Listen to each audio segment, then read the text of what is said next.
Basically এখানে হচ্ছে আমাদের মেমোরিজ দেখা হচ্ছিল, মানে আমি আমার ফেসবুক অ্যাকাউন্টের মেমোরিজ দেখছিলাম, সৌরভের ফেসবুক অ্যাকাউন্টে মেমোরিজ দেখাচ্ছিল।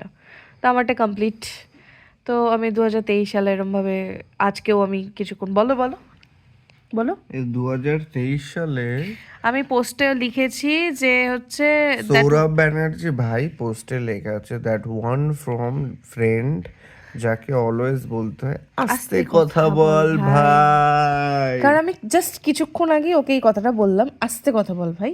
আর এটা আমি জাস্ট মেমোরিজে দেখলাম 2023। আরও যেটা হচ্ছে মানে ইন্টারেস্টিং বিষয় সেটা হচ্ছে ও কতটা লেভেলের, মানে কি বলে ওটাকে, চেঞ্জই হয়নি আমি। না চেঞ্জ হয়েছিস, ছাপড়ি বলবো না ক্রিঞ্জ বলবো। দেখাও দেখাও দেখাও। আরে না না না, তোমার পোস্টটা দেখাও না, ক্যাপশনটা জলদি জলদি, বড় হয়ে যাচ্ছে ভিডিও, লেন্দি হয়ে যাচ্ছে। Caption caption. মা ফ্রেন্ড তন্ময় 2013 মা ফ্রেন্ড। আরে তখন এগুলো ট্রেন্ডে চলতো, ঠিক আছে। মা ফ্রেন্ড তন্ময়।